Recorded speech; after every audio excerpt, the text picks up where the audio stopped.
Hello students, कैसे हैं आप सब। आप सभी का अपने YouTube channel as national institute में स्वागत है। आज मैं आप लोगों के साथ बात करूंगा साइंस में चैप्टर 2 जिसका नाम है एसिड्स बेस एंड साल्ट्स के बारे में। तो स्टूडेंट जिन्होंने अभी तक हमारे चैनल को सब्सक्राइब नहीं करा है, प्लीज़ चैनल को सब्सक्राइब करें और बेल आइकन नोटिफिकेशन को जरूर प्रेस करें। इससे पहले मैंने चैप्टर 1 कवर कर लिया है। अगर आप लोगों में से किसी ने भी चैप्टर 1 को वीडियो को नहीं देखा है तो प्लीज़ वीडियो के डिस्क्रिप्शन में जाके वीडियो का लिंक दिया गया है, वहाँ से आप चैप्टर 1 की वीडियो देख सकते हैं। और आज मैं आपके साथ बात करूँगा चैप्टर 2 जिसका नाम है एसिड्स बेस एंड सॉल्ट के बारे में। सबसे इम्पोर्टेंट चैप्टर एग्जाम के लिए। तो चलिए शुरू करते हैं अपने इस चैप्टर को जिसका नाम है एसिड्स बेस एंड सॉल्ट। तो चलिए स्टूडेंट, सबसे पहले हम आपको ये बताएंगे चैप्टर में, जैसे कि चैप्टर का नाम है एसिड्स बेस एंड साल्ट, कि आप एसिड और बेस की पहचान कैसे करेंगे। तो पढ़ते हैं जरा, कैसे करेंगे आप पहचान। The sour and bitter taste of food observed by people is due to acids and bases respectively. आप जो भोजन लेते हैं, जो खाना खाते हैं आप, उसमें दो तरीके के टेस्ट आपको आते हैं। सोर माने खट्टा, मीठा माने कड़वा। दो टेस्ट हैं, खट्टा और कड़वा। इन दोनों टेस्ट से ही पता लगता है कि आपके भोजन में एसिड है या बेस है। अगर टेस्ट जो है सोर है, खट्टा है, तो मीन्स एसिड है। अगर बीटर आता है टेस्ट यानी कड़वा, तो यानी कि बेस है। तो फिर आगे देखते हैं, इसमें कुछ और फैक्ट्स बता रहे हैं हम आपको। If someone in family it is suffering from the problem of acidity after over eating, अधिक भोजन करने के बाद या किसी भी समस्या के कारण आपको एसिडिटी की समस्या आ रही है, तो then it can take vinegar solution और baking soda solution for relief. तुरंत आराम के लिए आपको विनेगर सॉल्यूशन, जिसको हम हिंदी में सिरका के नाम से भी जानते हैं, या बेकिंग सोडा, लगभग सभी के पास किचन में मटेरियल या किचन इंग्रेडिएंट्स के रूप में अवेलेबल होता है। इसको आप ले सकते हैं, आपको तुरंत आराम मिल जाएगा। क्यों? क्योंकि जो हमारी एसिडिटी है, नाम से ही पता लग रहा है एसिड बन रहा है। और जो हम सॉल्यूशन के लिए मैंने आपको जो नुस्खे, जो टिप्स बताए हैं, विनेगर सॉल्यूशन और बेकिंग सोडा, ये आपके बेसिक नेचर के होते हैं। इस वजह से हमें तुरंत आराम मिल जाता है।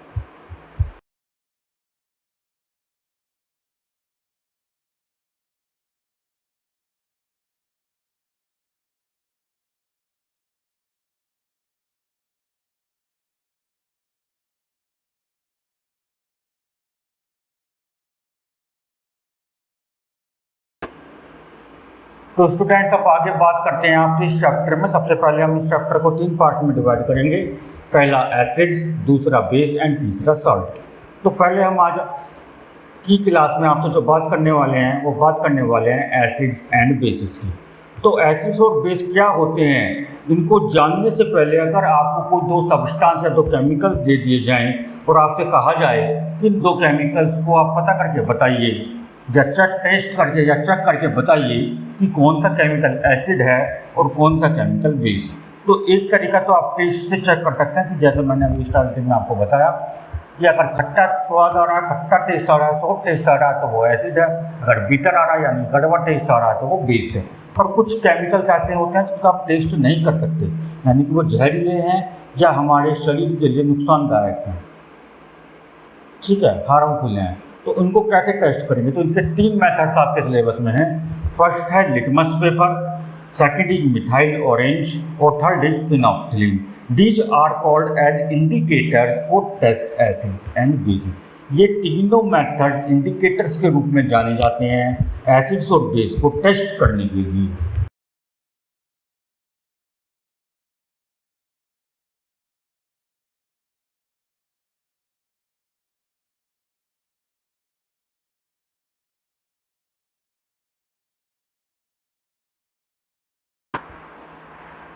तो अब बात करेंगे इन तीनों इंडिकेटर्स की डिटेल्स में। लिटमस पेपर है, जब लिटमस पेपर के द्वारा आप किसी भी केमिकल को या किसी भी सब्सटेंस को चेक करेंगे कि वो एसिड है या बेस, तो उसकी कुछ वहाँ पे चेंजेस मिलेंगे देखने को, जिससे आप पता लगा सकते हैं कि वो सब्सटेंस या केमिकल जो है एसिड है या बेस। तो देखते हैं लिटमस पेपर के केस में when is acid turns blue litmus to red, यानी कि आप किसी भी सब्सटेंस को या केमिकल को टेस्ट कर रहे हैं कि वो एसिड है या बेस। तो अगर वो सब्सटेंस या वो केमिकल एसिड है तो वो ब्लू लिटमस पेपर को रेड लिटमस पेपर में कन्वर्ट कर देता है, यानी कि जो ब्लू लिटमस पेपर है उसका कलर रेड हो जाता है, चेंज हो जाता है। अगर वो सब्सटेंस या वो केमिकल बेस है तो रेड लिटमस पेपर का कलर चेंज होकर के ब्लू हो जाता है, जिससे कि आप पता लगा पाते हैं आसानी से कि कौन सा केमिकल एसिड है, कौन सा केमिकल बेस है। अगर आपके पास केवल एक ही लिटमस पेपर है, उदाहरण के लिए हम लेते हैं, मान लीजिए आपके पास केवल ब्लू लिटमस पेपर है और आपने उसको पहले किसी केमिकल में किसी सब्सटेंस में डिप करा और वो एसिड निकला, तो एसिड अगर वो है तो वो ब्लू लिटमस पेपर का कलर चेंज होकर रेड हो जाएगा। और जब आप जिस सॉल्यूशन में या जिस केमिकल में आपने उस ब्लू लिटमस पेपर को डिप करा और वो बेस हुआ तो वो ब्लू ही रहेगा, यानी कि डार्क ब्लू बन जाएगा, उसका कलर चेंज नहीं होगा। अगर आपके पास रेड लिटमस पेपर है और आपने उसको एसिडिक सॉल्यूशन में डिप करा है तो उसका कलर रेड ही रहेगा, और अगर आपने उसको बेसिक सॉल्यूशन में डिप करा है तो उसका कलर चेंज होकर के ब्लू हो जाएगा। इस तरीके से हम लिटमस पेपर के द्वारा अपने किसी भी सब्सटेंस या केमिकल को चेक कर सकते हैं कि वो एसिड है या बेस। दूसरा इंडिकेटर आता है हमारा मिथाइल ऑरेंज। मिथाइल ऑरेंज में एक इंडिकेटर के द्वारा जब हम किसी भी सब्सटेंस या केमिकल को चेक करते हैं कि वो एसिड है या बेस, तो मिथाइल ऑरेंज इंडिकेटर के द्वारा वो उसका कलर चेंज कर दिया जाता है। एसिडिक सॉल्यूशन में वो रेड कलर प्रोड्यूस करेगा और बेसिक सॉल्यूशन में वो येलो कलर प्रोड्यूस करेगा, यानी कि अगर एसिडिक सॉल्यूशन में आप मिथाइल ऑरेंज की कुछ ड्रॉप्स डालते हैं तो वो एसिडिक सॉल्यूशन जो है वो रेड कलर जनरेट कर देगा, रेड कलर का हो जाएगा। अगर आप मिथाइल ऑरेंज की कुछ ड्रॉप्स, कुछ बूंदे बेसिक सॉल्यूशन में डालते हैं तो वो सॉल्यूशन आपका येलो कलर प्रोड्यूस करेगा, जिससे कि आप पता लगा सकते हैं वो सॉल्यूशन आपका एसिडिक नेचर का है या बेसिक नेचर का है। थर्ड इंडिकेटर आता है आपका फिनोप्थिलीन इंडिकेटर। इसके द्वारा भी हम एसिड और बेसिक सॉल्यूशन का पता लगाते हैं। It is colourless in acidic solution. अगर एसिडिक सॉल्यूशन में आप फिनोप्थिलीन इंडिकेटर की कुछ ड्रॉप डालते हैं, कुछ बूंदे डालते हैं, तो उसका वो कलरलेस हो जाएगा, ये जैसे लाइक वाटर, पानी की तरह। पानी का कोई कलर नहीं होता, ट्रांसपेरेंट होता है। इसी तरीके से एसिडिक सॉल्यूशन में जब फिनोप्थिलीन इंडिकेटर की कुछ ड्रॉप्स डालेंगे, कुछ बूंदे डालेंगे, तो वो कलरलेस हो जाएगा। और अगर फिनोप्थिलीन इंडिकेटर की बूंदे, कुछ ड्रॉप्स को हम बेसिक सॉल्यूशन में डालते हैं तो वो पिंक कलर देता है हमें, जिससे हमें पता लग जाता है कि वो बेसिक सॉल्यूशन है।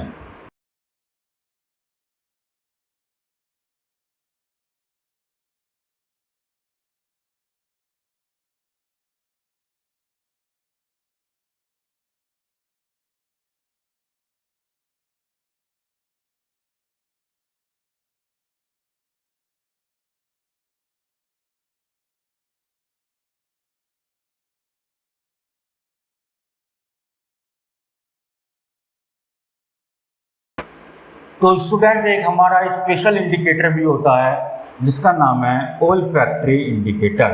पहले तो इसका मीनिंग समझते हैं कि इसमें जो टर्म यूज की गई है या जो शब्द यूज किया गया है ओल्फैक्टरी, इसका मतलब क्या है। The term olfactory means relating to the sense of smell. Olfactory जो शब्द है यहाँ पे, उसका मतलब है स्मेल की सेंस से, यानी कि हमें कई बार किसी भी चीज़ की, खाने पीने की चीज़ों की स्मेल आती है, तो वहाँ पे ओल्फैक्टरी इंडिकेटर की वजह से वो स्मेल आ रही है। तो those substances which smell changes in acidic और basic solution is called olfactory indicator. यानी कि वो सभी सब्सटेंसेस या वो सभी पदार्थ या वो सभी केमिकल जिनकी स्मेल से ही हम पता लगाते हैं कि वो सब्सटेंस या वो केमिकल या वो पदार्थ एसिडिक नेचर का है या बेसिक नेचर का है, उस इंडिकेटर को हम ओल्फैक्टरी इंडिकेटर कहते हैं। एग्जाम्पल ओनियन और vanilla, which are the two examples of olfactory indicator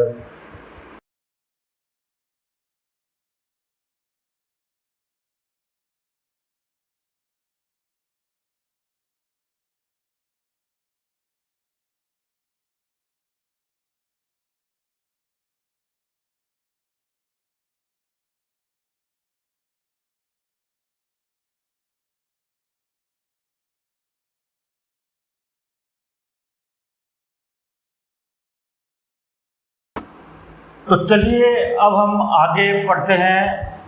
सबसे मेन डेफिनेशन आती है आपको, जैसे चैप्टर का नाम था और फर्स्ट टॉपिक था हमारा एसिड का, तो हम पढ़ेंगे कि एसिड होते क्या हैं। What are acids. एसिड्स को हिंदी में अम्ल कहा जाता है, अम्ल। तो एसिड किन्हें कहते हैं? Acids are those chemical substances which have sour in taste. Acids change the color of blue litmus to red. Acids वो केमिकल सब्सटेंसेस हैं, वो रासायनिक पदार्थ हैं जिनका खट्टा स्वाद होता है, जिनका टेस्ट सोर होता है, खट्टा होता है। Acids change the colour of blue litmus to red. Acids जो हैं ब्लू लिटमस पेपर का कलर चेंज करके रेड में कन्वर्ट कर देते हैं। और क्या करते हैं आपके मिठाई ऑरेंज में के केस में वो रेड कलर प्रोड्यूस करते हैं, और फिनोल्फ्थालीन इंडिकेटर के यूज में या रिलेशन में वो एसिड कलरलेस सॉल्यूशन प्रोड्यूस करते हैं, जिससे हमें पता लगता है कि वो जो सब्सटेंस है, वो केमिकल सब्सटेंस है, रासायनिक पदार्थ है, वो एसिड है। और उनका जो टेस्ट है, वो जो स्वाद है, वो खट्टा होता है। एग्जाम्पल लेमन, नींबू, ऑरेंज, संतरा, राम मैंगो, कच्चा आम। This are the examples of acids. तो स्टूडेंट, ये तो एसिड्स की डेफिनेशन हुई। अब एसिड्स भी आपके काफ़ी सारे प्रकार के होते हैं।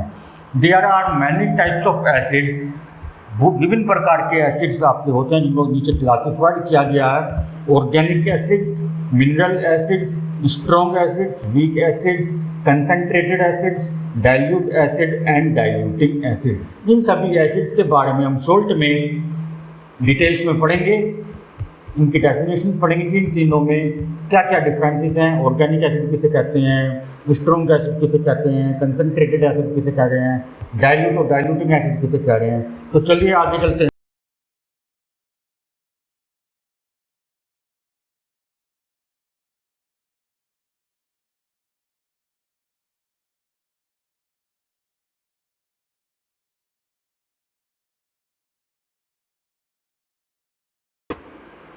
तो सबसे पहले आता है हमारा टाइप्स ऑफ एसिड्स में organic acids. The acids present in plants, materials and animals are called organic acids. वो सभी एसिड्स जो प्लांट्स के और एनिमल्स के मटेरियल्स में उपलब्ध होते हैं, पाए जाते हैं, उन रासायनिक पदार्थों को हम ऑर्गेनिक एसिड्स कहते हैं। वो सभी रासायनिक पदार्थ, वो सभी केमिकल सब्सटेंस जो प्लांट्स और एनिमल्स के मटेरियल्स में पाए जाते हैं और उनका एसिडिक नेचर होता है, उन एसिड्स को या उन केमिकल सब्सटेंसेस को हम ऑर्गेनिक एसिड्स कहते हैं। अब सेकंड आता है आपका mineral acids. The acids prepared from minerals of earth are called mineral acids. वो सभी एसिड्स, वो सभी अम्ल, वो सभी रासायनिक पदार्थ जो पृथ्वी से मिले हुए खनिज पदार्थों का यूज करके बनाए जाते हैं, उन सभी एसिड्स को मिनरल एसिड्स कहते हैं। Example hydrogen chloride, sulphuric acid, nitric acid are the examples of minerals acid because chlorine, sulphur and nitrate are the minerals which are obtained from the earth. ये सभी वो मिनरल्स हैं जो हमें पृथ्वी से खानों में खुदाई के दौरान प्राप्त किए जाते हैं। थर्ड आता है आपका स्ट्रॉन्ग एसिड। जैसे आपको यहाँ पे नाम से ही पता लग रहा है कि स्ट्रॉन्ग एसिड्स यानी कि बिल्कुल स्ट्रॉन्ग, कठोर। N acid which is completely ionised in water and produce large amount of hydrogen ions called strong acids. वो सभी एसिड, वो सभी अम्ल, जब वो सभी रासायनिक पदार्थ जो पूरी तरीके से पानी में आयोनाइज्ड हो जाते हैं यानी कि डिजोल्व हो जाते हैं, और डिजोल्व होने के बाद कुछ आयंस प्रोड्यूस करते हैं, और वो आयंस किस चीज़ के प्रोड्यूस कर रहे हैं? हाइड्रोजन आयंस को प्रोड्यूस कर रहे हैं लार्ज अमाउंट में। तो उन एसिड्स को हम स्ट्रॉन्ग एसिड्स कहते हैं। जैसे hydrochloric acid, sulphuric acid, nitric acid.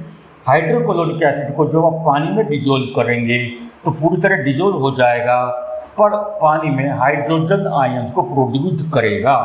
इस वजह से इस एसिड को स्ट्रॉन्ग एसिड की कैटेगरी में रखा गया है।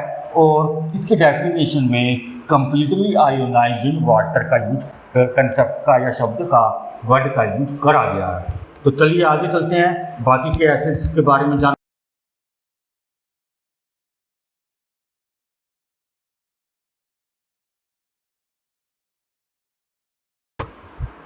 अब आता है हमारा वीक एसिड्स। स्ट्रॉन्ग एसिड अभी हमने पढ़ा, उसका जस्ट अपोजिट है वीक एसिड, यानी कि वो सभी रासायनिक पदार्थ या वो सभी अम्ल जो कमज़ोर होते हैं, वीक होते हैं। N acid which is partially ionised in water and produce small amount of hydrogen ions called weak acids. वो सभी एसिड जो पानी में पूरी तरीके से आयोनाइज नहीं हो पाते, यानी कि डिजोल्व नहीं हो पाते हैं, या ये कह सकते हैं कि पूरी तरीके से हाइड्रोजन आयंस को प्रोड्यूस नहीं करते हैं, और जो करते हैं वो भी स्मॉल अमाउंट में प्रोड्यूस करते हैं, उन एसिड्स को वीक एसिड्स कहते हैं। जैसे acetic acid, formic acid, citric acid, tartaric acid, carbonic acid are the examples of weak acid. मैंने नीचे एग्जाम्पल रिएक्शंस की फॉर्म में भी लिया आपको समझाने के लिए। CH3COOH इथेनोइक एसिड का केमिकल फॉर्मूला है ये। जब इथेनोइक एसिड को पानी में डिजोल्व करेंगे, जब पानी के साथ जब ये रिएक्शन करेगा तो इथेनोइड बना देगा CH3COO, और हाइड्रोजन आयन पानी में प्रोड्यूस हो जाएंगे। पर यहाँ पे हाइड्रोजन आयंस की जो परसेंटेज होगी, जो मात्रा होगी, क्वांटिटी होगी, वो बहुत कम होगी as compare to the strong acid. So these acids are called as weak acid. इसी वजह से इन एसिड्स को वीक एसिड्स कहा जाता है। आगे आता है आपका कंसंट्रेटेड एसिड। कंसंट्रेटेड एसिड वो एसिड्स होते हैं जिनमें मिनिमम पॉसिबल अमाउंट में वाटर पाया जाता है, यानी कि वो सभी एसिड जिनमें पानी की मात्रा बहुत कम होती है, उन एसिड्स को कंसंट्रेटेड एसिड कहा जाता है। Example hydrochloric acid. Hydrochloric acid HCl जो आपका है वो दोनों एसिड की कैटेगरी में पाया जाता है, कंसंट्रेटेड एसिड में भी और डाइल्यूट एसिड्स में भी। कंसंट्रेटेड हाइड्रोक्लोरिक एसिड में पानी की मात्रा बहुत कम होती है, यानी कि एसिड जो है प्योरिटी फॉर्म में होता है, और डाइल्यूट एसिड में पानी की मात्रा ज़्यादा होती है, एसिड की मात्रा कम होती है। यहाँ पे एसिड की मात्रा ज़्यादा है, पानी की मात्रा कम है, इस वजह से इसको कंसंट्रेटेड एसिड का नाम दिया गया है। यही डेफिनेशन में लिखा हुआ है, those acids which contains minimum possible amount of water in it. वो सभी एसिड जिनमें पानी की मात्रा ना के बराबर होती है, यानी बहुत कम होती है, उन एसिड्स को कंसंट्रेटेड एसिड्स कहते हैं।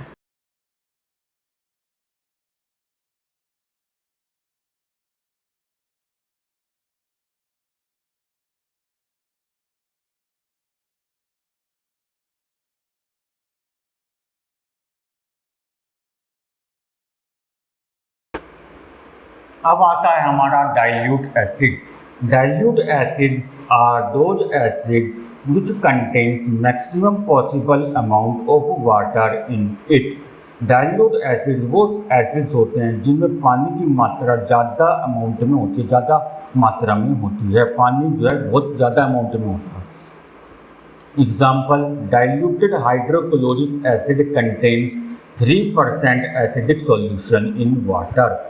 डाइल्यूट हाइड्रोक्लोरिक एसिड जो है 3% एसिडिक सॉल्यूशन कंटेन करता है पानी, यानी कि हाइड्रोक्लोरिक एसिड जो डाइल्यूट हाइड्रोक्लोरिक एसिड जो है उसमें एसिड की मात्रा केवल 3% है, बाकी आपका पानी है। अब आती है बात डाइल्यूटिंग एसिड्स की। The dilution of concentrated acid should always be done by adding concentrated acid to water with stirring, but not adding to water to the concentrated acid। इसमें कहा गया है आपसे कि डाइल्यूटिंग एसिड, किसी भी एसिड को अगर मुझे डाइल्यूट बनाना हो तो कैसे बनाएंगे, तो dilution of concentrated acid should always be done. किसी भी कंसंट्रेटेड एसिड को डाइल्यूट एसिड बनाने के लिए ये हमेशा करना चाहिए क्या, by adding concentrated acid to water, concentrated acid को धीरे धीरे पानी में मिलाया जाना चाहिए। और उस जिसमें आप मिला रहे हैं बर्तन में, जिसमें पानी आपने ले रखा है और ऊपर से आप एसिड धीरे धीरे डाल रहे हैं पानी में, तो जिस बर्तन में एसिड आप डाल रहे हैं उसे धीरे धीरे स्टीयर करते रहें, यानी कि हिलाते रहें, जिससे कि वो पानी के अंदर एसिड डिजोल्व होता रहे। परंतु not adding water to the concentrated, हमेशा कभी भी कंसनट्रेटेड एसिड के अंदर अलग से ऊपर से पानी नहीं मिलाना चाहिए। किसी भी एसिड कंसनट्रेटेड एसिड को डाइल्यूट बनाने के लिए पानी नहीं मिलाना चाहिए कंसनट्रेटेड एसिड में, बल्कि पानी के अंदर पानी में कंसनट्रेटेड एसिड को मिलाना चाहिए धीरे धीरे करके। तो ये जो सही तरीका है, इससे जो आपका एसिड है, कंसनट्रेटेड एसिड जो है वो डाइल्यूट एसिड बन जाता है।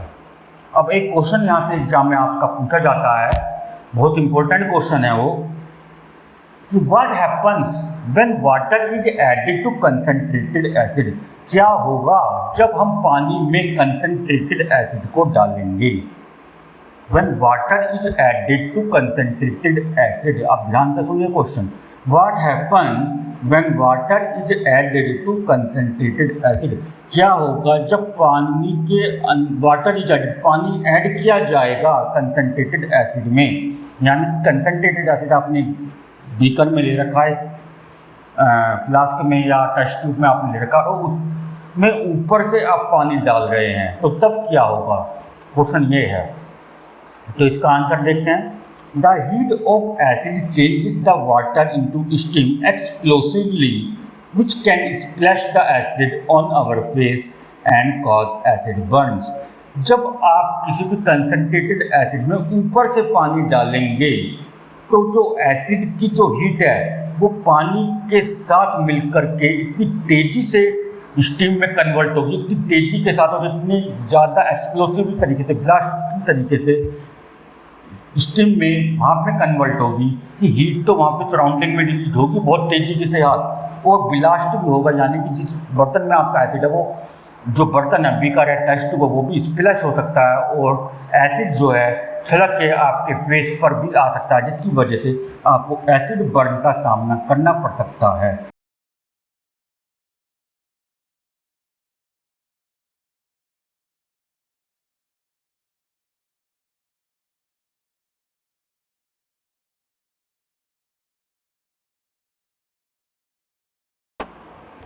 तो स्टूडेंट्स, अभी हमने आपसे बात करी कि एसिड्स क्या होते हैं, एसिड्स कितने प्रकार के होते हैं, एसिड्स को डाइल्यूट, कंसनट्रेटेड एसिड को अगर डाइल्यूट एसिड में कन्वर्ट करना तो कैसे करेंगे। तो इसी के साथ अब हम बात करेंगे आपसे प्रॉपर्टीज ऑफ एसिड्स, एसिड्स की क्या क्या प्रॉपर्टीज होती हैं। फर्स्ट है एसिड्स हैव सोर इन टेस्ट, एसिड जो है टेस्ट में खट्टे होते हैं।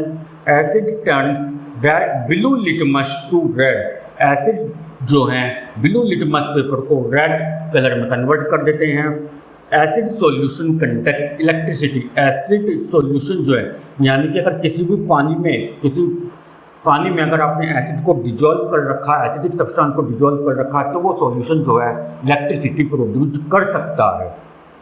और फोर्थ पॉइंट आता है, फोर्थ प्रॉपर्टी आती है, acid reacts with metal to form salt and hydrogen gas, acid जब मेटल्स के साथ रिएक्ट करते हैं तो सॉल्ट प्रोड्यूस करते हैं और हाइड्रोजन गैस को रिलीज करते हैं। तो चलिए आगे चलते हैं। अब आता है आपका न्यूट्रलाइजेशन रिएक्शन, बहुत इंपॉर्टेंट है, एग्जाम में बहुत पूछा जाता है, व्हाट इज न्यूट्रलाइजेशन रिएक्शन। तो देखते हैं क्या डेफिनेशन है इसकी। The reaction between an acid and a base to form salt and water is called neutralisation reaction. एक एसिड और एक बेस के बीच में जो रिएक्शन करी जाती है, जब एक एसिड और एक बेस मिलकर के सॉल्ट और वाटर बनाते हैं, उस रिएक्शन को न्यूट्रलाइजेशन रिएक्शन कहते हैं, क्योंकि एसिड खट्टे हैं, बेस कड़वे हैं। एसिड जो हैं अपोजिट हैं बेस के, या आप ये कह लीजिए कि बेस जो हैं अपोजिट हैं एसिड के, दोनों एक दूसरे के अपोजिट है। तो जब एसिड और एक एसिडिक सब्सटेंस और एक बेसिक सब्सटेंस रिएक्शन करते हैं तो सॉल्ट प्रोड्यूस होता है और वाटर प्रोड्यूस होता है। तो इस रिएक्शन को हम न्यूट्रलाइजेशन रिएक्शन कहते हैं। Example NaOH sodium hydroxide plus hydrogen chloride HCl। NaOH जो सोडियम हाइड्रोक्साइड है ये बेसिक है और HCl है एसिड। जब ये दोनों ने रिएक्ट करा तो आपका साल्ट बना NaCl sodium chloride, common salt जिसको हम बोलते हैं, जो घरों में खाना बनाने के लिए यूज करा जाता है, और H2O वाटर प्रोड्यूस हुआ। तो चलिए आगे चलते हैं।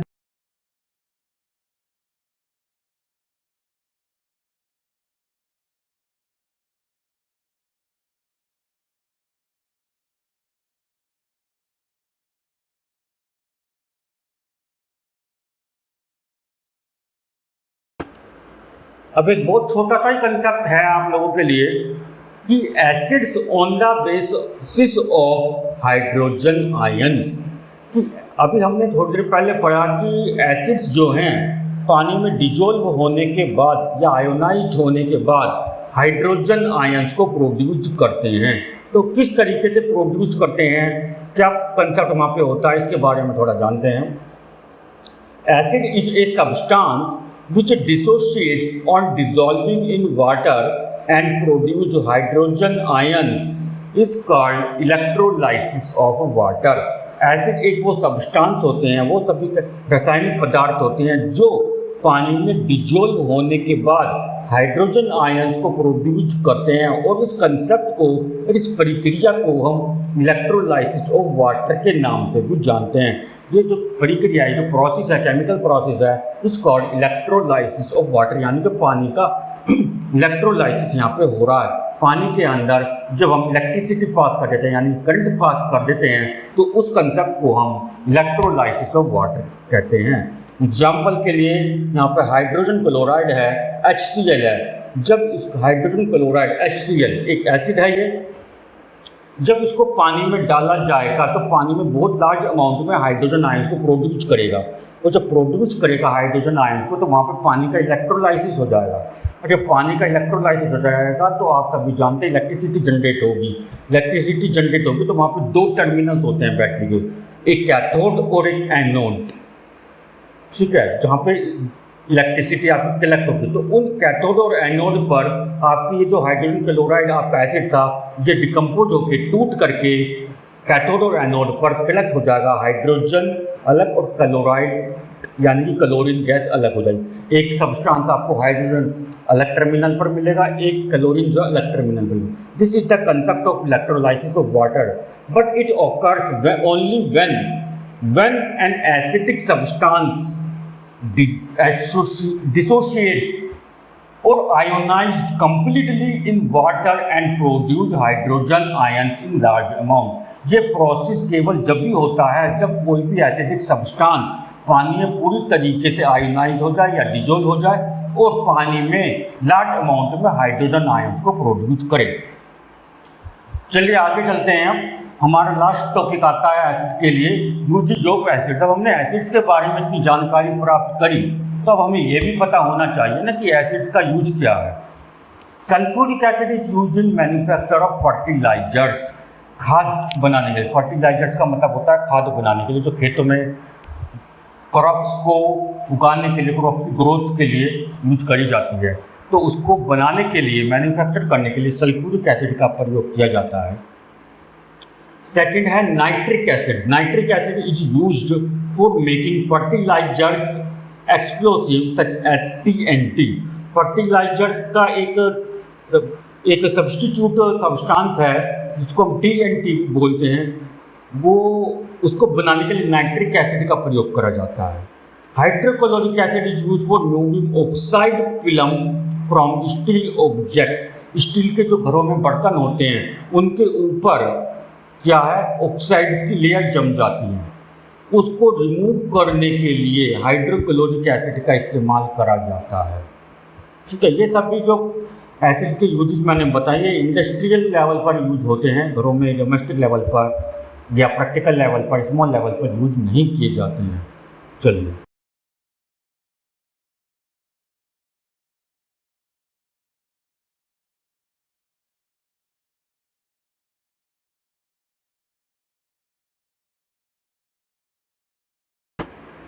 अब जिस तरीके से हमने बात करी एसिड की, इसी तरीके से हम बात करेंगे बेस के लिए। बेस क्या होते हैं? Those chemical substances which have bitter in taste, वो सभी केमिकल पदार्थ, वो सभी रासायनिक पदार्थ जिनका स्वाद कड़वा होता है।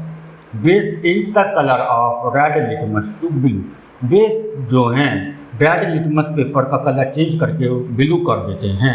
Example caustic soda, lime water and washing soda, ये सभी आपके एग्जाम्पल्स हैं बेस के।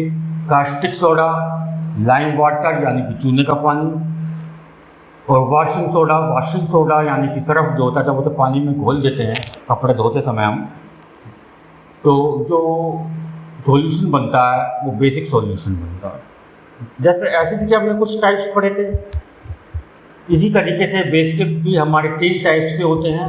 First strong base, second weak base and third is अल्केलाइज।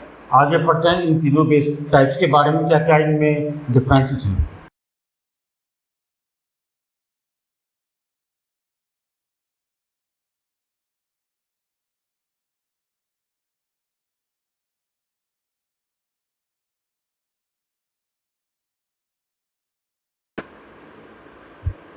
तो सबसे पहले आता है हमारा strong base, A base which is completely ionised in water and produce large amount of hydroxide ions is called strong base.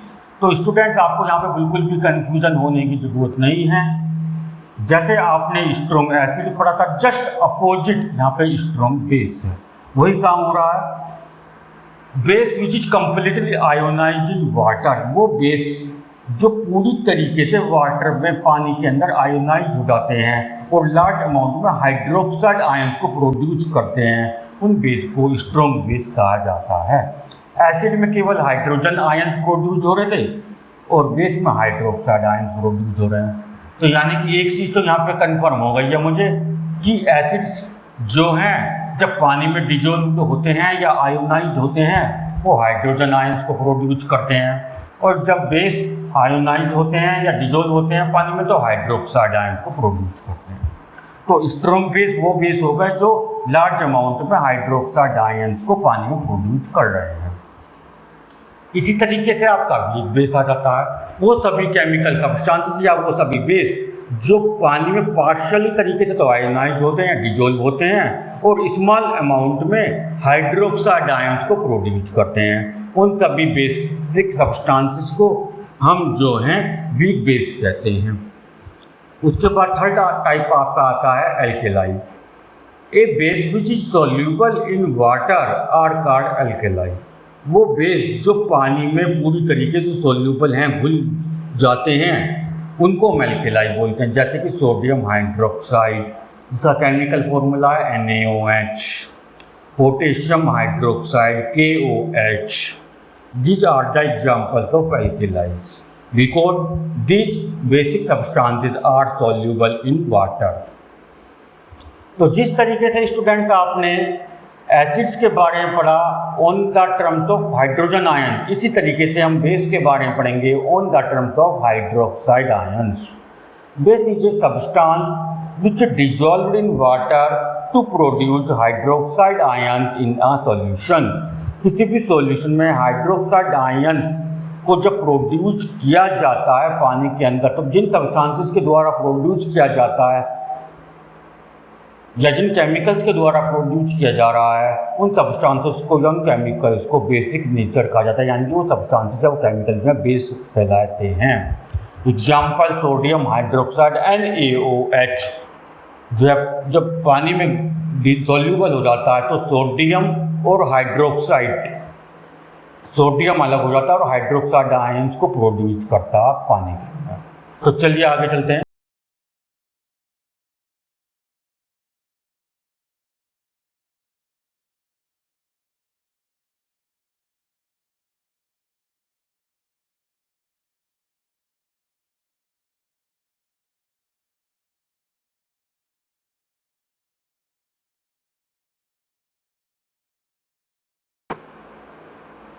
अब आता है हमारा प्रॉपर्टीज ऑफ बेस। जिस तरीके से हमने एसिड की प्रॉपर्टीज पढ़ी थी, इसी तरीके से हम बेस की प्रॉपर्टीज पढ़ेंगे।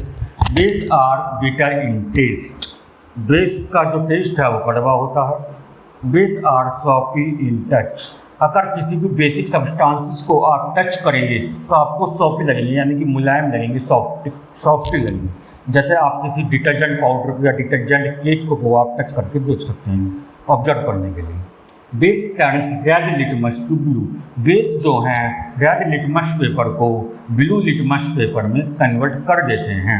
बेस कंडक्ट्स इलेक्ट्रिसिटी, जब बेस जो है पानी में डिजोल्व हो जाते हैं, पूरी तरीके से डिसोशिएट हो जाते हैं और हाइड्रोक्साइड आयंस को प्रोड्यूस करते हैं, तो उस समय एसिड्स की तरह बेसिक सब्सटेंसेस भी इलेक्ट्रिसिटी जनरेट करते हैं, यानी कि बेसिक सॉल्यूशन में भी इलेक्ट्रोलाइसिस ऑफ वाटर का कंसेप्ट होता है। अब हम बात करेंगे यूजेज ऑफ बेस, बेस के क्या क्या यूजेज हैं। फर्स्ट आता है sodium hydroxide is used in manufacture of shop, साबुन को बनाने के लिए सोडियम हाइड्रोक्साइड का इस्तेमाल करा जाता है। कैल्शियम, सेकंड आता है calcium hydroxide is used in manufacture of bleaching powder, bleaching powder को बनाने के लिए कैल्शियम हाइड्रोक्साइड का प्रयोग किया जाता है। तो आप ये सोच रहे होंगे कि ब्लीचिंग पाउडर किसे कहते हैं। ब्लीचिंग पाउडर देखो जो सैलून्स के द्वारा या ब्यूटी पार्लर्स के द्वारा यूज किया जाता है हमारे फेस को क्लीन करने के लिए। ठीक है, थर्ड आता है magnesium hydroxide is used as an antacid to neutralise excess acid in stomach, जब हमारे पेट में ज़्यादा एसिड बन जाता है जिसको हम कहते हैं कि तेजाब बन रहा है, उसको न्यूट्रलाइज करने के लिए, उसको ख़त्म करने के लिए, उस समस्या से छुटकारा पाने के लिए, आराम पाने के लिए हमको क्या लेते हैं, टैबलेट्स लेते हैं जो एंटासिड्स कहलाती हैं। उन टैबलेट्स को हम एंटासिड कहते हैं क्योंकि उनके अंदर लार्ज अमाउंट में बेसिक सब्सटेंसेस होते हैं, और वो बेसिक सब्सटेंस कौन सा होता है, मैग्नीशियम हाइड्रोक्साइड, जो एंटासिड एजेंट के रूप में कार्य करता है। वो आपके पेट में जा करके आपके जो अंदर स्टमक में एसिड बन रहा है, तेजाब बन रहा है या गैस बन रही है, उसको ख़त्म कर देता है और हमें आराम मिल जाता है। फोर्थ पॉइंट है sodium carbonate is used as washing soda, washing soda यानी कि डिटर्जेंट पाउडर को बनाने के लिए सोडियम कार्बोनेट का प्रयोग किया जाता है। और sodium carbonate is also used to remove hardness of water, जो पानी हार्ड होता है, हार्ड वाटर को सॉफ्ट वाटर में कन्वर्ट करने के लिए भी सोडियम कार्बोनेट बेसिक सब्सटेंस का प्रयोग किया जाता है। तो स्टूडेंट्स, आपको ये हमारी आज की क्लास कैसे लगी, प्लीज़ कमेंट बॉक्स में जाकर कमेंट करके ज़रूर बताएं। और हाँ, यदि आपको हमारी वीडियो पसंद आई तो प्लीज़ चैनल को सब्सक्राइब करें, लाइक करें और अपने दोस्तों के साथ शेयर करें, जिससे आपके साथ साथ आपके दोस्त भी आप पेपर के लिए प्रिपरेशन कर सकें और अच्छे नंबर ला सकें। और यदि आपने हमारे YouTube चैनल के बेल आइकन नोटिफिकेशन को प्रेस नहीं करा तो प्लीज़ बेल आइकन नोटिफिकेशन को प्रेस करें, जिससे आपको आने वाली हमारी हर एक वीडियो समय पर और सबसे पहले मिल सके। जय हिंद, जय भारत। हम बने रहिए हमारे वीडियो के साथ और मिलते हैं जल्दी acids base and salt chapter के pH स्केल और साल्ट वाले टॉपिक के साथ। Thank you.